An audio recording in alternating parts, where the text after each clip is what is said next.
स्मृतापि तरुणातपं करुणया हरन्ति नृणाम् अभङ्गुरतनुत्युषां वलयिता शतैर्विद्युतां कलिन्दगिरिनन्दिनी तटसुरद्रुमालम्बिनी मदीयमतिचुम्बिनी भवतु कापि कादम्बिनी। तत्र रसगंगाधरस्य पाठक्रमे प्रथमानने वर्तमानस्य पाठस्य अद्यतन विषयः अस्ति भावनिरूपणानां। तत्रापि चिन्तारूपस्य व्यभिचारिणः मध्ये एव पाठः आसीत् अस्माकं। ततश्च व्यभिचारिणः अन्यस्य निरूपणं प्रारप्स्यते। हाँ, चिंता का तो प्रायः संपूर्ण निरूपण हो गया था, है ना।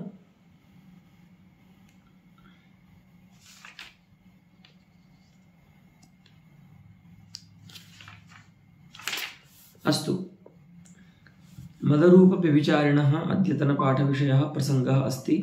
तत्र अद्यतनपाठविषयः प्रवर्तते। तत्र पंक्तिरस्ति मद्याद्युपयोगजन्मा इति।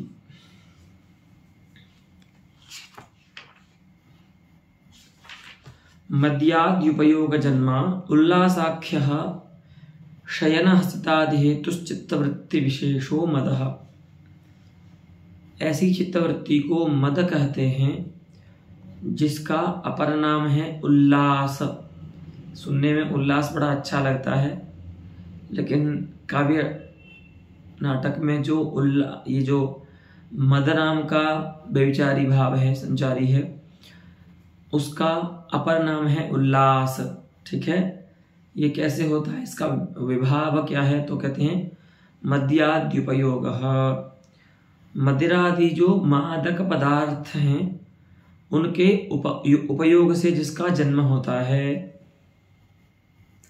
तो मद्यादि उपयोगात् जन्म यस्य व्यधिकरण बहुव्रीहि अस्ति सः मद्याद्युपयोगजन्मा मदः चित्तवृत्ति विशेषो मदः। मदिरादि के सेवन से जिसका जन्म होता है, माने जो उत्पन्न होता है, यथा मद्याद्युपयोगः अस्य विभावः अस्ति निमित्त कारणम् इति।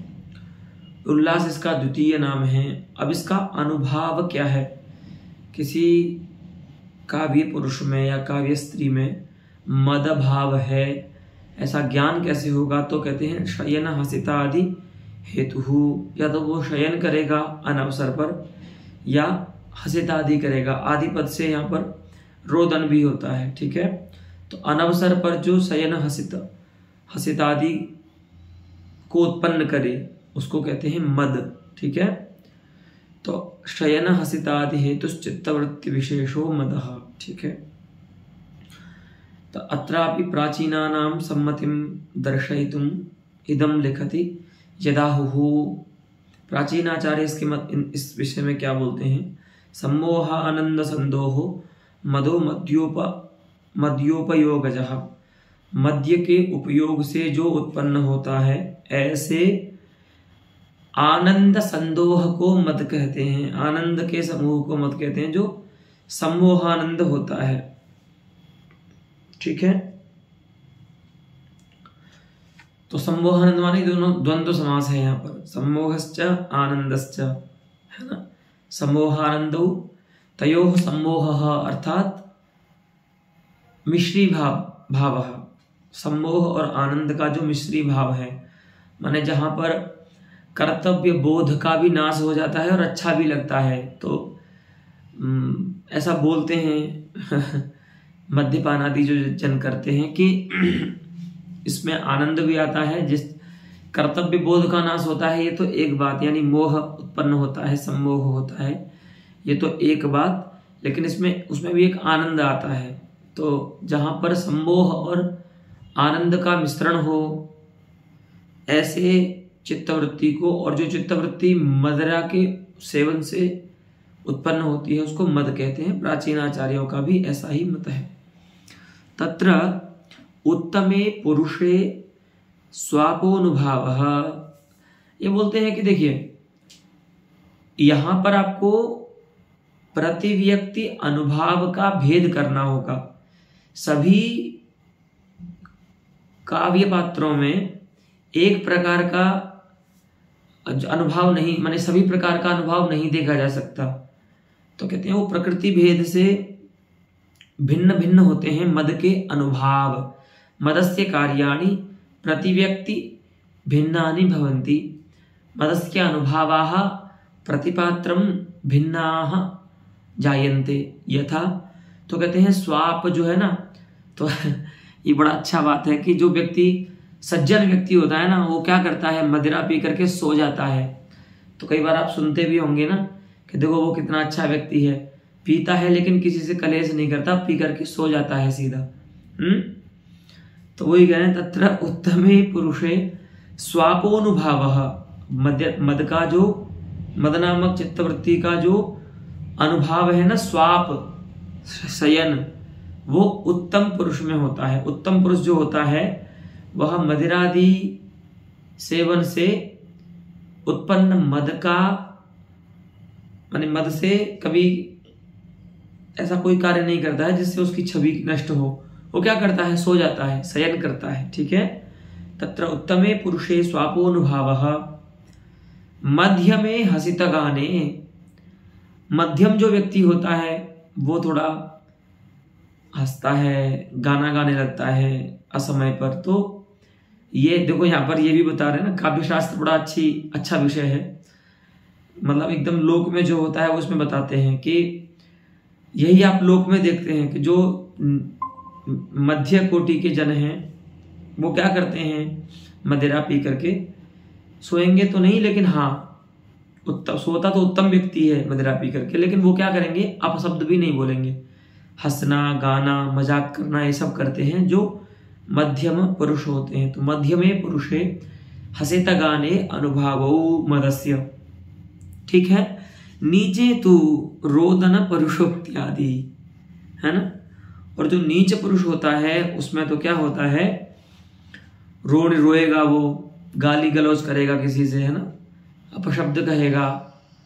मैंने तो ऐसा देखा है कि कई पुरुष जो होते हैं वो इतना ज्यादा उनका विवेक समाप्त हो जाता है मदिरापान के बाद कि वो अपनी औरस जो पुत्री होती है ना, अपनी जो स्वयं की पुत्री है, पुत्र को तो चलो ठीक है आप एक बार को कई बार बोल भी देते हैं कुछ अपशब्द, लेकिन ऐसा अपशब्द जो अपनी पुत्री के सामने सुनना भी जिसको कठिन है, कोई दूसरा बोले तो व्यक्ति को लज्जा आ जाए। और मैंने देखा है कई मनुष्यों को कि वो अपनी पुत्री को शब्द का प्रयोग करते हैं, इतना विवेक समाप्त हो जाता है। तो ये होता है मद्यादि उपयोग से जो नीच प्रकृतिक जो पुरुष होते हैं ना, काव्य पुरुष, उनमें ऐसा होता है कि मदिरा पान से वो रोदन आदि करते हैं और परशोक्ति आदि करते हैं और अपशब्दादि भाषण करते हैं। आदि शब्द से अपशब्द भाषण आदि आएंगे। ठीक है। तो एवं अनुभाव भेदेन कदाचित मदस्यापि भेदः भवितुमर्हति। ये जो मद के अनुभाव हैं वो प्रकृति भेद से भिन्न हो जाते हैं। ठीक है। पुनः मदोपि त्रिधा विभज्यते पंडितराजेन। मद के भी 3 भाग हो जाते हैं। तो वहां पर भेद क्या है तो उसका बताएंगे। अभिनय उसका जो है ना, मद का अभिनय करना है, वह भेदक है मद के भेद का। ठीक है। तो अयम च मदस् त्रिविधः, ये जो मद है वो त्रिविध हो जाता है। कैसे तो कहते हैं तरुण मध्यम अधम भेदात। मद के 3 भेद हो जाते हैं, तरुण मद, मध्यम मद, अधम मद। ठीक है। तो अव्यक्त असंगत वाक्यैः सुकुमार स्खलत गत्या च योभिनीयते सह तरुणः स आद्यः मदः। तो आपने देखो ये तो बता दिया कि करते क्या है, मतलब ये जो शराबी लोग होते हैं वो क्या करते हैं, ये तो बता दिया। क्या जो उत्तम होता है वो सो जाता है पी करके, है ना, और जो मध्यम होता है वो हंसता है, मजाक करता है, गाना गाता है, और जो नीच व्यक्ति होता है वो अपशब्द भाषण करता है, रोता है, ये सब करता है। लेकिन मद भी 3 प्रकार का होता है उसके अभिनय के भेद से। तो जो मद, जिस मद का अभिनय अव्यक्त असंगत वाक्यों से किया जाए, ठीक है, तो ये जो अव्यक्तासंगतत्व है वो वाक्य में विशेषण है, ठीक है। तो पहले क्या कीजिए, अव्यक्त और असंगत इन दोनों शब्दों में द्वंद्व कर लीजिए। अव्यक्तम च तत्संगतम अव्यक्तासंगतम, ठीक है, ये कर्मधारय है ना, अथवा द्वंद्व ही करेंगे, लेकिन द्वंद्व का तो विग्रह ऐसे होगा कि अव्यक्तम च असंगतम च, है ना, अव्यक्ता संगत है, लेकिन वहां पर फिर आपको द्विवचन का प्रयोग करना होगा, लेकिन क्योंकि वाक्य में विशेषण बनाना है ना, तो इसलिए कर्मधारय करना उचित है। तो अव्यक्तम च तदसंगतम अव्यक्ता संगतम, अव्यक्ता संगतम च तद्वाक्यम अव्यक्ता संगत वाक्यम तैहि अव्यक्ता संगत वाक्यैहि, ठीक है। तो अव्यक्तत्व और असंगतत्व ये 2 विशेषण है वाक्यों के। तो कोई मदशाली जन अपने जो वाक्य बोलता है ना, उसके वाक्यों में आपको 2 विशेषताएं देखनी है। या तो उसके वाक्य असंगत होंगे, तो असंगति जो होती है ना धर्म वाक्य की, वो अर्थ की अपेक्षा से कही जाती है, ठीक है।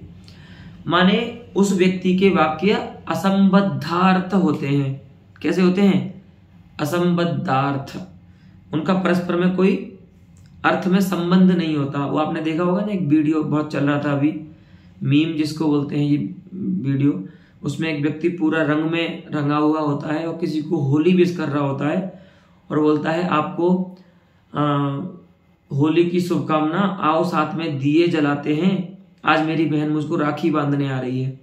तो अब देखिए, होली की शुभकामनाएं दे रहा है, दिए जलाने की, पटाखे जलाने की बात कर रहा है और बोल रहा है कि मेरी बहन राखी बांधने आ रही है ना, और फिर बोलता है कि लोहड़ी की आग जलेगी तो तुम रहना। तो ये क्या है?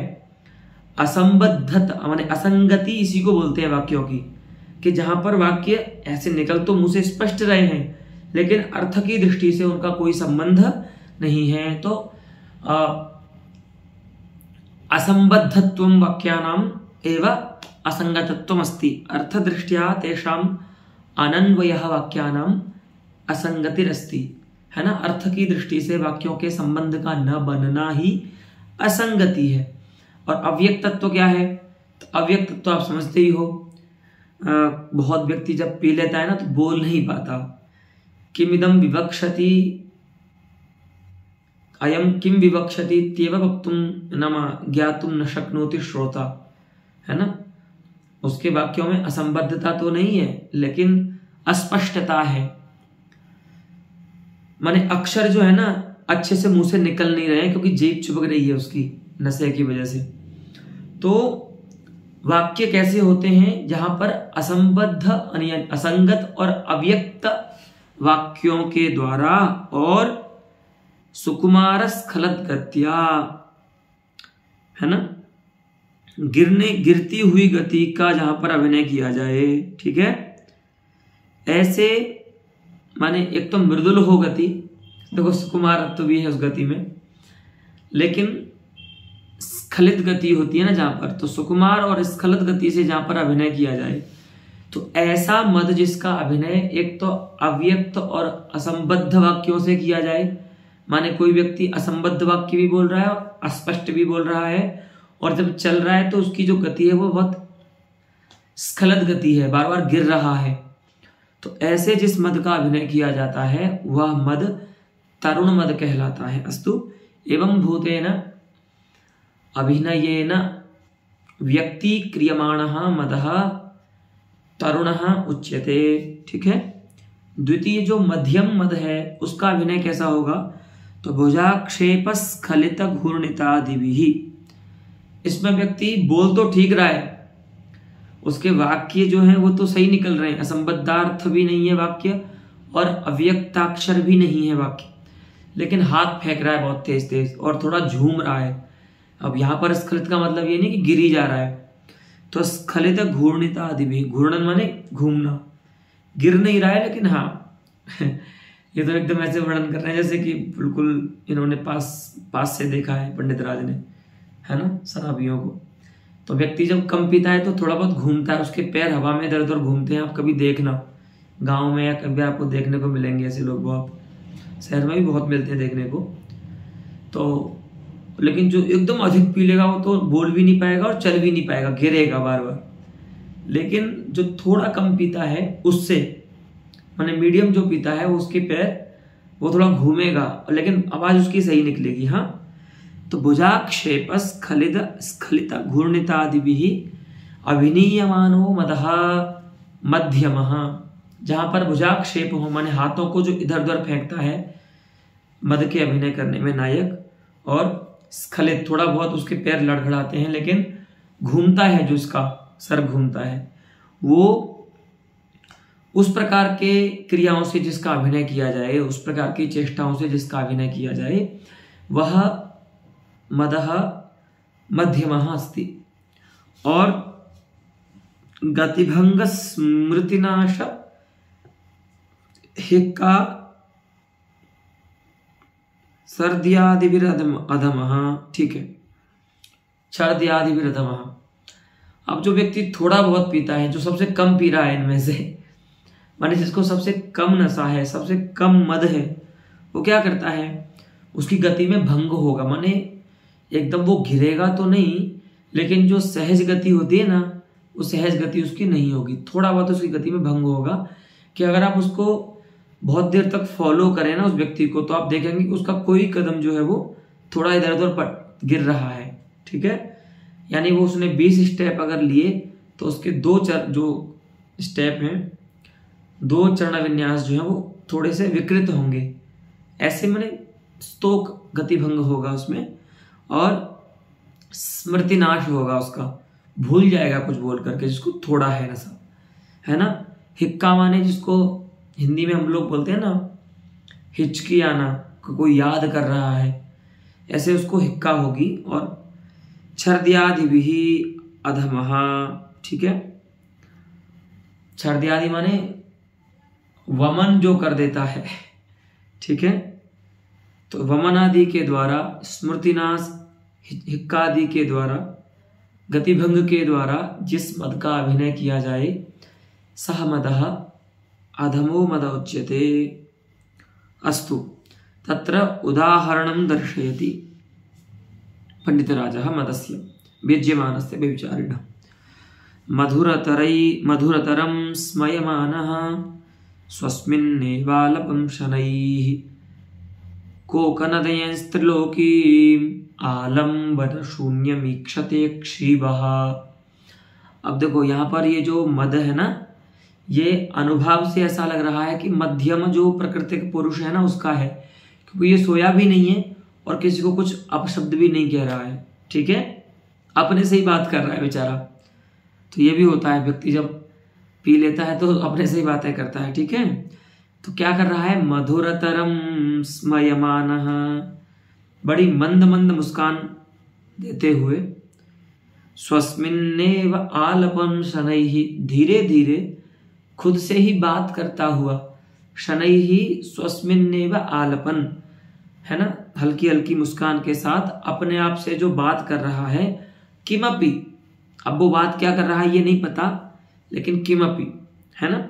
तो किमपि का मतलब अव्यक्ताक्षर है वो, इसका मतलब ये जो मद है वो व्यक्ति तो मध्यम है, क्योंकि वो जो उसमें अनुभव हो रहे हैं मद के, वो मध्यम प्राकृतिक पुरुष में होते हैं। लेकिन वो मद कैसा है उसमें, तो वो तरुण है।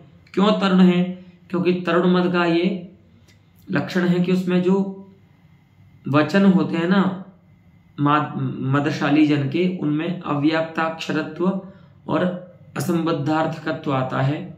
तो किमपि से क्या ज्ञान हो रहा है कि ये जो बोल रहा है ना, वो समझ में नहीं आ रहा क्या बोल रहा है। इसका मतलब अस्मिन् वर्तमानो मदः तरुणः अव्यक्ताक्षर वाक्यत्वात्। ठीक है, अब ये कर क्या रहा है कि देखो, इसकी जो मदिरा पान करने से इसकी आंखें लाल हो गई हैं। ठीक है, ये भी एक पहचान है लोगों की कि जब अधिक नशा कर लेता है व्यक्ति तो उसकी आंखें लाल हो जाती हैं। तो पूरे त्रिलोकी को, अब ये इसको मान लीजिए ऐसा हो गया कि मान लो इसने एक लाल लेंस वाला चश्मा पहन लिया हो, ठीक है, क्योंकि इसकी आंखें लाल हो गई हैं, तो इसको पूरी त्रिलोकी कैसी दिखाई दे रही है, रक्त कमल के समान, ठीक है। तो कोक नदयंस त्रिलोकी है, त्रिलोकी को कोकनद बनाता हुआ, है ना, त्रिलोकीम कोकनदयन, ठीक है, कोकनद माने रक्त कमल, ठीक है। तो पूरी त्रिलोकी रक्त कमल नहीं है, लेकिन इसने जो कि मदिरा पान किया है तो उससे इसकी आंखों में लालिमा है, उस लालिमा के कारण इसको सब कुछ लाल दिख रहा है। तो कोकनदयंस त्रिलोकीम आलंबन शून्यम विषय राहित्यम ईक्षते, ऐसे देख रहा है मानो संसार में कोई विषय बचा ही नहीं, है ना, इसकी दृष्टि का कोई विषय संसार में बचा ही नहीं। तो जैसे शून्य को देखते हैं ना हम, स्पेस को देखते हो ना आप, अंतरिक्ष को, तो अंतरिक्ष को देखते समय आपकी जो मुख मुद्रा होती है वैसी मुख मुद्रा है इस शराबी की, इस मदशाली जन की, है ना। तो आलंबन शून्यम ईक्षते क्षीबः, क्षीबो नाम मत्तो जनः, क्षीब माने जिसने मद्यादि सेवन किया है ऐसा जन। तो एवं पश्यति, तो यहां पर इसमें मद जो है वो व्यंग्य हो रहा है, भाव क्यों व्यंग्य हो रहा है, क्योंकि अनुभाव यहां पर मादक द्रव्य सेवन है, क्योंकि वो क्षीब शब्द से व्यक्त हो रहा है, क्योंकि ये क्षीब है और उसे विभाव जो है वो व्यक्त हो गया, वाच्य हो रहा है, ठीक है। तो ऐसा नहीं कि विभाव को आपको आक्षेप करना है, विभाव उक्त है, क्योंकि क्षीबः बोल रहे हैं, क्षीबो नाम मत्तो जनः।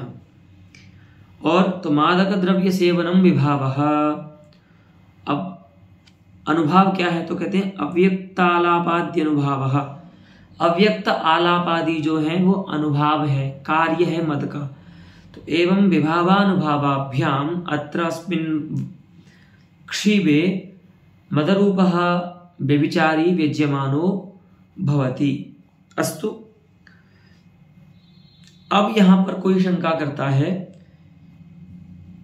कि क्यों ना यहां पर स्वभावोक्ति अलंकार को व्यंग्य माना जाए, है ना। स्वभावोक्ति अलंकार क्या है, तो उसके लिए बोलते हैं कि स्वभावोक्तिस्तु डिंबादेः स्वक्रिया रूप वर्णनमिति, है ना, ये लक्षण करते हैं स्वभावोक्ति का साहित्य दर्पणकार, कि डित्थादि का जो स्वक्रिया वर्णन है और स्वरूप वर्णन जो है ना, उसको हम स्वभावोक्ति अलंकार कहते हैं। तो डित्थादि माने किसी भी प्राणी का, है ना, चाहे वो मनुष्य हो चाहे मनुष्येतर हो, उनका जो नैसर्गिक जो उनकी क्रिया है, विधाता ने जो उनमें दी है क्रिया, अथवा उनका जो नैसर्गिक रूप है उसका काव्य में वर्णन करना स्वभावोक्ति अलंकार कहलाता है। जैसे आपने अभिज्ञान में प्रारंभ में ही जब वो मृगम अनुधावतो दुष्यन्तस्य वर्णनम अस्ति, तत्र मृगस्य स्वक्रियारूप वर्णनम अस्ति, तदस्ति खलु ग्रीवाभंगाभिरामं मुहुरनुपतते स्यन्दने बद्धदृष्टिः। तो इस प्रकार से जहां पर किसी का भी स्वक्रिया रूप वर्णन किया जाए वहां स्वभावोक्ति अलंकार होता है। तो यहां पर भी कोई पूर्व पक्षी कह रहा है कि यहां पर कोई क्षीब जन जो होता है, मत्त कोई पुरुष होता है, मदशाली कोई जन होता है, उसका जो क्रिया है उसी क्रिया के अनुरूप ये कर रहा है कार्य, कि कोई भी मत्त जो व्यक्ति होता है वो अपने से बात करता है, अव्यक्त अक्षर आलाप होते हैं, उसके अव्यक्त आलाप होते हैं। तो ये क्यों ना यहाँ पर हम स्वभावोक्ति अलंकार ध्वनि माने, ठीक है। तो इस प्रश्न के प्रति समाधान उपस्थित करते हैं पंडित राज। अत्र न तद अलंकार ध्वनेः प्रसंग प्रश्नः नास्ति, कथमत्र व्यज्यमान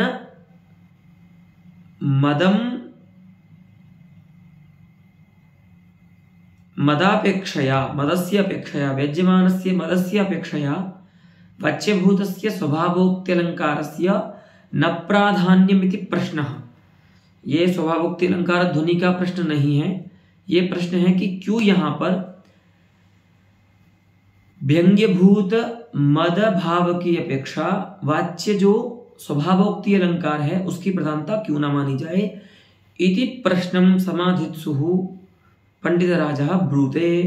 अत्र मत्त स्वभाव वर्णनस्य तन्निष्ठ मद व्यंजनार्थत्वात् मद भावे एव प्रधानम। देखिए, आपको पहले भी बताया है कि यह अर्थः यस्मै भवति तत्प्रतिशः गुणीभूतः भवति, है ना।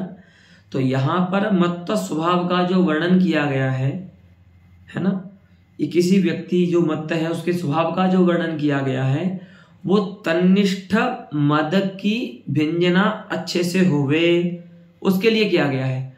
तो क्षीवनिष्ठ मद भाव व्यंजनार्थमेव अत्र स्वभावोक्तेः स्थितिरस्ति, स्वभाव वर्णनम अस्ति।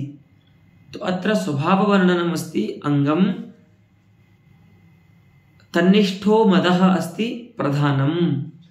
ठीक है, क्योंकि उस व्यक्ति में रहने वाले मद रूप भाव के लिए ही, उसकी व्यंजना के लिए ही मत्त स्वभाव का वर्णन किया जा रहा है। अतएव यो ही यदर्थम भवति सह तत्प्रति गुणताम नाति वर्तते। ये देखो, व्यक्ति विवेक एक ग्रंथ है महिम भट्टाचार्य का, उस ग्रंथ की पंक्ति है। वहां पर वो इस प्रकार से एक पंक्ति लिखते हैं कि यो ही, अब एक साक्षात तो वैसे ही नहीं याद आ रही है, लेकिन इसी प्रकार से है कि यो ही यद प्रति यदर्थम उपादीयते नहीं सह तम प्रति गुणताम अतिवर्तते। जिसका जिसके लिए उपादान होता है वह उसके प्रति अपनी गुणता को नहीं छोड़ता। ठीक है, तो यहाँ पर मद भाव के लिए स्वभाव का वर्णन किया गया है, इसीलिए जो स्वभाव होगा वो मद भाव के प्रति गुणीभूत होगा, व्यभिचारी के प्रति गुणीभूत होगा, व्यभिचारी ही प्रधान होगा। इयं युक्तिरस्ति न स्वभावोक्त अलंकारस्य प्राधान्यम अपितु ध्वन्युपस्कारकत्वमेव। तद्ध्वनि अर्थात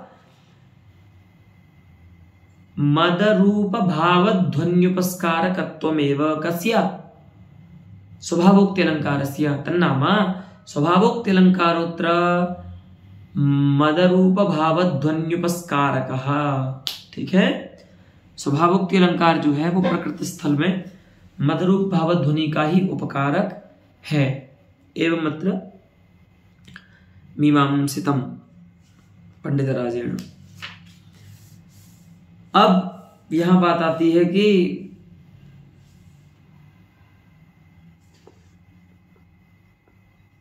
भले आपने मद को प्रधान रूप से व्यंग्य, मतलब ये युक्ति प्रस्तुत करते हैं टीकाकार कि भले आपने मद भाव को यहाँ पर व्यंग्य माना है, माने यह ये कैसा क्यों बोल रहे हैं, क्योंकि पंडितराज मद रूप भाव की व्यंग्यता का द्वितीय उदाहरण देते हैं। तो प्रायः क्या होता है, कोई भी संस्कृत साहित्य में एक ही प्रमेय का द्वितीय उदाहरण जब कोई आचार्य देता है ना, द्वितीय उदाहरण दान में कोई उसका स्वारस्य होता है कि इस कारण से मुझको पहला जो उदाहरण है वो थोड़ा कम पसंद है, इसलिए मैं दूसरा उदाहरण दे रहा हूं। तो कई बार तो वो उस स्वारस्य को लिखते हैं, कई बार नहीं लिखते ग्रंथकार, क्योंकि गौरव की बहुत चर्चा होती है संस्कृत ग्रंथों में, गौरव नहीं होना चाहिए। तो अगर आपने मद रूप भाव ध्वनि की व्यंग्यता एक पद्य में ही आपने बता दी, तो फिर आप दूसरा उदाहरण क्यों दे रहे हैं उसका। तो कोई ना कोई उसमें युक्ति होती है। किमपि तत्र ग्रंथकर्तुः स्वारस्येन तत्र वर्तमानेन भवितव्यम उदाहरणांतर दाने।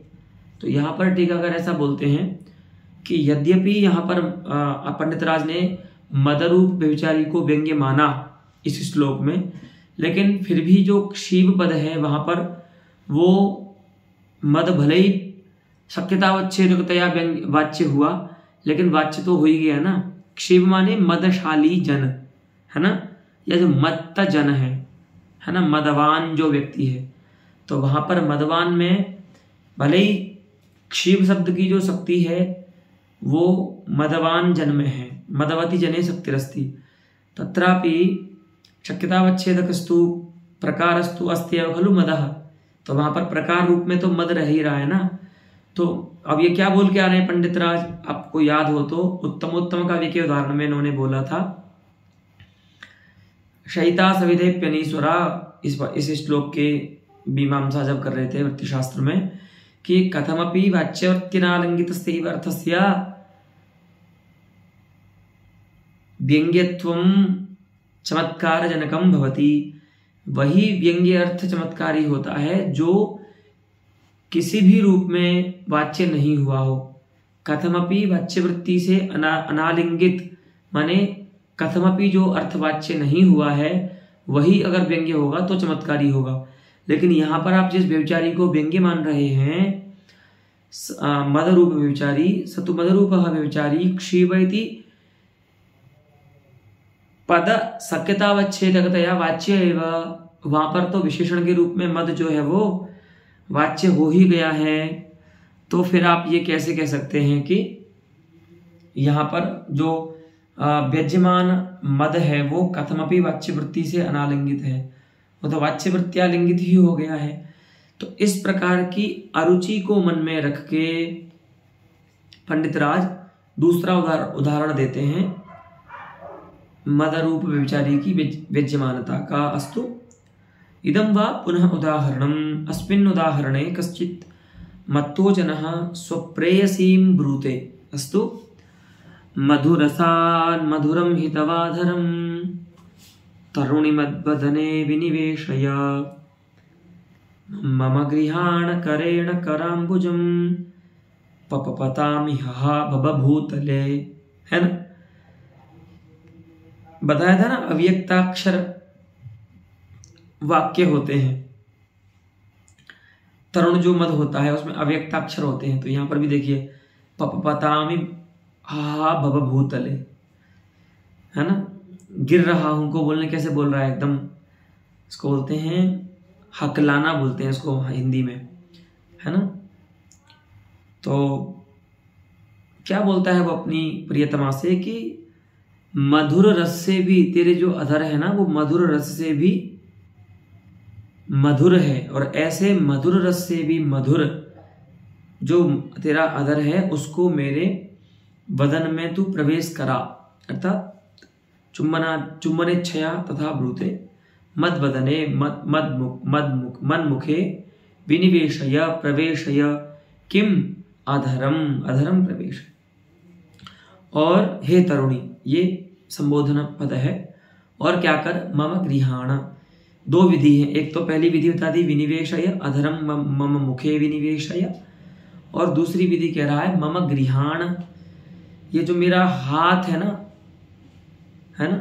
मम करेण कराम्बुजम गृहाण, अपने हाथ अपने मम करेण कराम्बुजम गृहाण, अथवा स्वकरेण मम कराम्बुजम गृहाण, अपने हाथ से मेरे हाथ को पकड़ ले। क्यों पकड़ना है, कि मैं गिर रहा हूं, है ना, क्योंकि पपपतामि हा भवभूतले, अरे मैं भूतल पर धरती पर गिरा जा रहा हूं, है दूसरे तीसरे फ्लोर पर है बालकनी में जो कह रहा है कि मैं गिर रहा हूं, जल्दी पकड़ ले मुझको। और ये जो है ना मदशाली जो जन होता है ना उसको खड़े खड़े भी ये भ्रम होता है कि वो गिर रहा है ना। तो पपपतामि हा भवभूतले, तो अत्रापि सैव विभावः मदन ये मदिरा सेवनम अत्र विभावः। तो सैव माने प्राक्तन पद्ये यह विभावः आसीत्, सैव विभावः अत्रापि।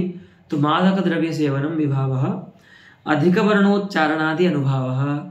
ये जो बोल रहा है ना पपपतामि हा बभूतले, इस प्रकार से अधिक वर्ण का उच्चारण करना ही क्या है, अनुभाव है ना। माने जिसके विधाता ने जिसको हकला नहीं बनाया है और वो व्यक्ति हकला रहा है अगर, तो इसका मतलब उसने कोई नशा किया है, ठीक है।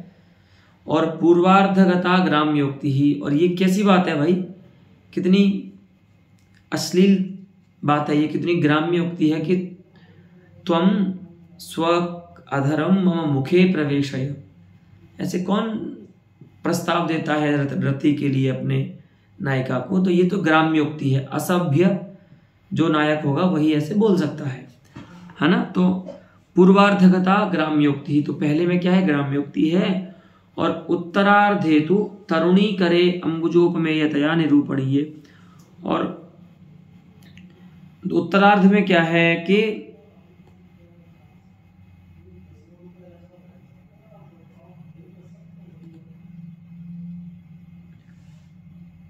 तरुणी करे अंबुजोपमेयतया निरूपणीय स्वकरस्य तदुपमेयता। वस्तुतः क्या होता है, आप लोग जानते हैं, काव्य में क्या प्रसिद्ध है, नायिका के हाथ की कोमलता प्रसिद्ध है, ना कि नायक के। लेकिन ये दुष्ट क्या बोल रहा है कि स्वकरेण मम कराम्बुजम गृहाण, अपने हाथ से तू मेरा जो कमल के समान कोमल हाथ है ना उसको पकड़। तो ये सब बातें क्या बता रही हैं कि इसको बहुत नशा है ना, जिसमें ये भी भूल गया कि इस प्रकार का रति का प्रस्ताव नहीं देना चाहिए। नहीं केनचित विदग्धेन जनेन तथा रति प्रस्ताववता न भाव्यम नायिकायाः सविधे। अपनी नायिका के पास किसी भी नायक को जो विदग्ध है, सभ्य है, उसको इस प्रकार से, चाहे भले ही वो आपकी अपनी नायिका है, फिर भी उसके पास आपको इस प्रकार से असभ्य ढंग से नहीं उपस्थित होना है रति के प्रस्ताव के लिए। पहली तो ये बात इसको विचार नहीं रही, तो इसने ग्राम्योक्ति कर दी। ये किसको पुष्ट करती है, इसके अंदर जो नशा है, मद है, ठीक है। तो इस ग्राम्योक्ति से भी क्या पुष्ट हो रहा है, अस्मिन् वर्तमानो मदः वक्तरी, नायके वर्तमानो मदः। और दूसरी बात क्या है कि इसको ये पता होना चाहिए कि स्त्री का जो कर है ना, तस्यैव मार्दवम प्रसिद्धमस्ति काव्ये लोकेपि। बोलते हैं ना कि इसके हाथ, तो माने किसी पुरुष का हाथ अगर अधिक कोमल होता है तो क्या बोलते हैं, इसका हाथ तो लड़कियों की तरह है। अथवा किसी बालिका का हाथ अगर कठोर होता है, कठिन होता है, तो क्या बोलते हैं, अरे इसके तो हाथ पुरुषों के समान है, माने कठोर है। तो कोमलता जो है अथवा अंबुजोपमेयता जो है, माने कमल का उपमेय, कमल किसका उपमान बन सकता है, तो स्त्री के अंगों का, पुरुष के अंगों का नहीं बनता। पुरुष के अंगों का तो उपमान, ये जो स्कंध आदि हैं उनके उपमान तो क्या बनते हैं, शाल प्रांशुर महाभुजा, है ना, आया ना रघुवंश में कि मोटी मोटी जो पेड़ की शाखाएं होती है ना उसके समान जिनके भुजाएं थी, है ना। तो इस नायक को ये भी विवेक नहीं रहा कि मैं अपने हाथ, नायिका के हाथ की उपमा मुझे कमल से देनी चाहिए, ना कि अपने हाथ की उपमा। लेकिन इसने क्या कर दिया कि स्वकरेण मम कराम्बुजम गृहाण, तू अपने हाथ से मेरे हस्त कमल को पकड़, क्योंकि मैं गिर रहा हूं। तो पूर्वार्धे ग्राम्योक्ति ही, उत्तरार्धे च तथा निरूपणम। कथम निरूपणम कि तरुणी करे अंबुजोपमेयतया निरूपणीय सति स्वकरम तदुपमेयतया निरूपयति इति स्वकरस्य तथा निरूपणम, तथा नाम अंबुजोपमेयतया निरूपणम मदमेव पोषयतः, द्विवचन है यहाँ पर, ठीक है, पोषयति पोषयतः। तो कौन कौन है पोषक, तो एक तो पूर्वार्ध में वर्तमान जो ग्राम्योक्ति है, तो आप सब जानते हैं ना कि ऐसा इस प्रकार का कोई वचन बोलता है तो क्या बोलते हैं आप, है ना। आजकल भी आप लोक में देखना, कोई व्यक्ति ऐसा बोलता है ना, तो प्रायः आजकल एक हमने सुना है वीडियो में, लोग बोलते हैं, कौन सा नशा करते हो, सूखा नशा करते हो क्या तुम, ऐसी बातें क्यों बोल रहे हो। अगर आप किसी भी नायिका से इस प्रकार से बोलते हो तो ऐसे ही रिएक्ट करेगी। तो इसका मतलब ऐसी बातें जो है वो मद को बताती हैं कि ये व्यक्ति जो है उसने कुछ नशा किया हुआ है, क्योंकि जिसकी चेतना है, जिसमें जागृत है, वो ऐसी बातें नहीं करेगा किसी भी महिला से, है ना। तो पहली बात तो इस प्रकार की ग्राम्योक्ति ही क्या करती है, मद को पुष्ट करती है। और दूसरी बात, इस प्रकार से जो उपमा देना है वो भी नशे को ही व्यंग्य कर, नशे को ही पुष्ट करता है उस नायक में। तो इत्थम ग्राम्योक्ति ही तादृश उपमालंकारस्य अनौचित्येन निरूपणमपि मदमेव विद्यमानं पोषयतः, ठीक है, ये मद को ही पुष्ट करते हैं।